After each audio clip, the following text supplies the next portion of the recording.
आज चाहिँ हामी मौरी काट्न जान लाग्दैछौँ अनि हन्टिङ हेर्नु होला मौरी चाहिँ कसरी काटिन्छ अनि भनेर हामी देखाउन गइरहेको छौँ तपाईँहरूलाई। घर आइसकेको छौँ। अब आमा घरबाट हामीले आन्टीहरूलाई रिसिभ गर्छौँ।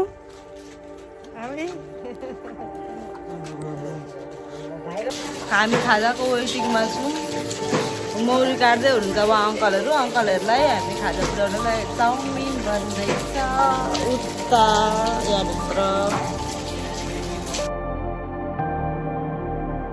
हेलो हामी आइसकेको छौँ। ल मेरो चाबी नै झरो। अङ्कलले हामीलाई 3 बजी बोलाउनु भएको थियो। हामी आइपुग्दा यहाँ 4:30 हुन आँटिसक्यो। हेर्न सक्नुहुन्छ तपाईँहरूले।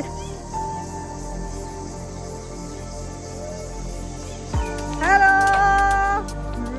ए अङ्कलहरू एकदम बस्नुभएको छ टोपी लाएर गलेर हामी खाजा लिएर आयौँ। यस्तो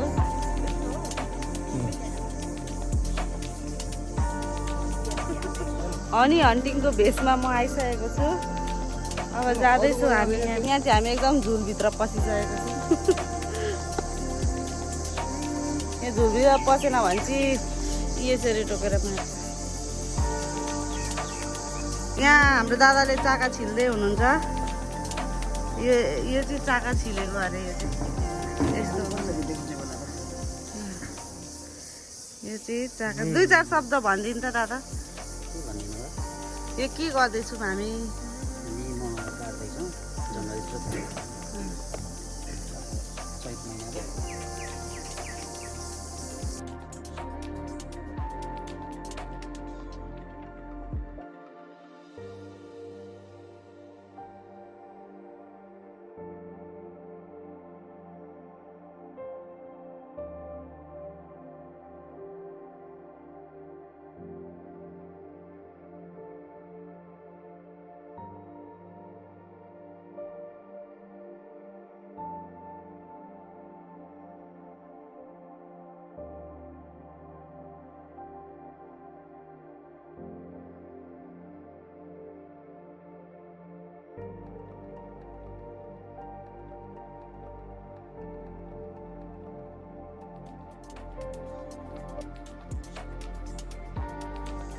खाजा खान बसिसक्नु भएको छ सबैजना।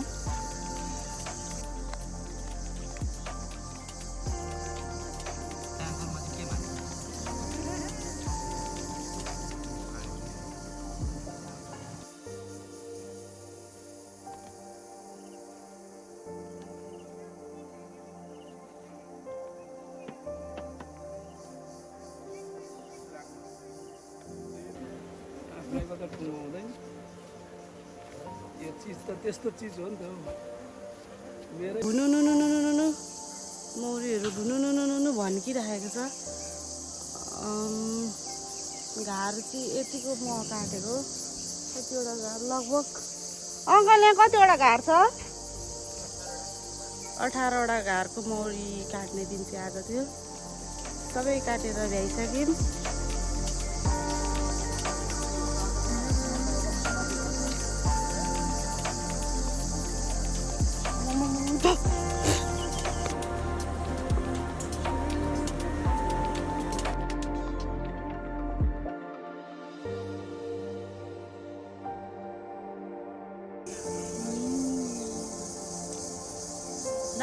Yummy.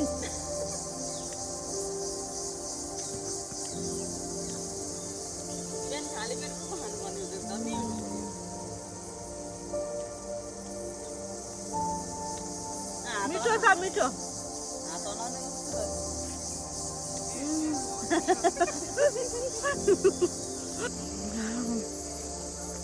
चाका हाल्न गएको यता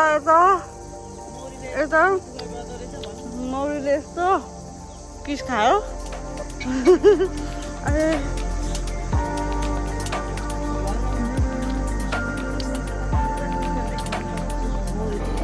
मेसिन सफा हुँदैछ।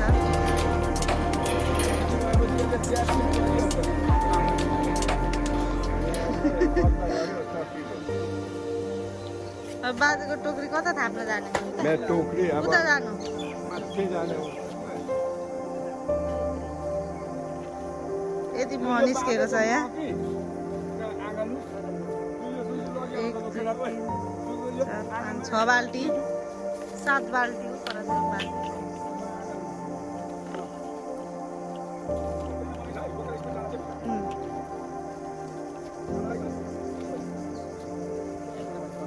अब उता हान्छु म बाजे हो नि त बाजेले कति मह पाउनुभयो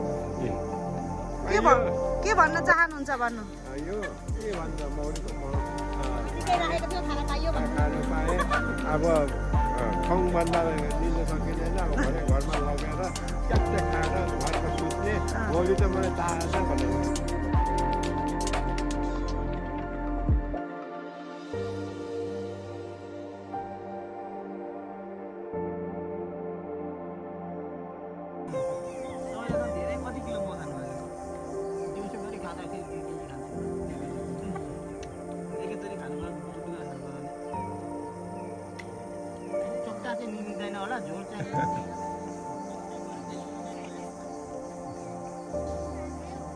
हेर्नुहोस् यो मेक्लाजुङ 5 को धान खेतीमा भर्खरै काटेको नयाँ एकदम ताजा मह यो खानुलाई यति स्वादिष्ट छ कि सायद तपाईँहरूले सुन्दैखेरि खङखङ लाग्छ होला झन् खानु पाउनुभयो भने त यहीँ बास बस्नुहुन्छ